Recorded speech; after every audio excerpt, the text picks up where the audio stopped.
한덕수 국무총리가 국내 포털 사이트에 중국 응원 댓글이 수천만 건 쏟아진 것과 관련해 범부처 TF를 꾸리라고 긴급 지시했습니다.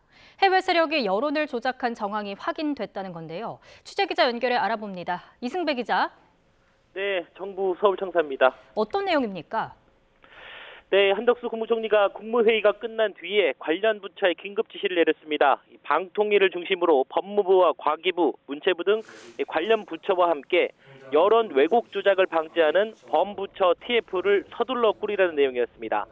발단은 지난 1일 열린 한국과 중국의 남자 축구 8강전 경기였습니다. 당시 국내 포털인 다음 등의 중국팀 응원 비율이 전체 91%에 달하는 등 압도적으로 높게 나타났다는 겁니다. 방통위는 지난 1일 한중전을 전후해서 다음과 카카오 응원 서비스에 뜬 응원 클릭 3,130만 건을 긴급 분석한 결과 의심 정황이 발견됐다고 보고했습니다. 해외 세력이 가상 사설망을 악용해서 국내 누리꾼인 것처럼 우회 접속하거나 매크로 조작으로 중국 응원 댓글을 대량 생성하는 수법이 활용됐다고 방통위는 분석했습니다. 또 다음 카카오 응원 서비스에 뜬 댓글 중에 절반인 50%는 네덜란드를 그리고 30%는 일본을 경유해 들어온 것으로 드러났다고 말했습니다. 한 총리는 가짜뉴스는 민주주의 근간을 뒤흔드는 심각한 사회적 재앙이라면서 과거 드루킹 사건과 같은 일이 재발하지 않도록 범부처 TF를 신속히 꾸릴 것을 지시했습니다. 또 가짜뉴스 방지 의무를 포함한 입법 대책과 재발 방지 대책을 마련할 것도 주문했다고 총리실은 밝혔습니다.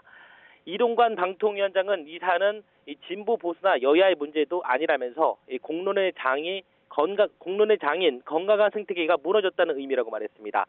이번엔 단순한 응원 댓글이지만 선거나 긴급 재난 혹은 금융시장에도 엄청난 충격을 주는 사태가 계속 벌어질 우려가 있다고도 설명했습니다. 총리 긴급 지시에 앞서 여당과 대통령실에서도 같은 지적이 나왔습니다. 국민의힘 김기현 대표는 관련 의혹을 언급하면서 다음이 여론조작의 숙주 역할을 한다는 의혹을 지울 수 없다고 SNS를 통해 주장했습니다. 다음을 좌파 성향이 강한 포털 사이트라고 규정한 뒤 내년 총선을 앞두고 또다시 여론 조작의 망령이 되살아나고 있는 것은 아닌지 문제를 제기하지 않을 수 없다고 적었습니다. 이어 다음의 자체조사와 주무부처 방통위의 진상조사, 국정원의 대공 의혹 점검 등이 필요하다며 댓글 국적 표기 법안이 이번 정기국회에서 반드시 통과될 수 있게 하겠다고 강조했습니다.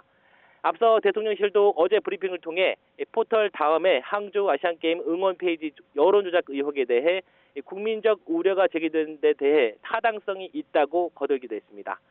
지금까지 정부 서울청사에서 YTN 이승배입니다.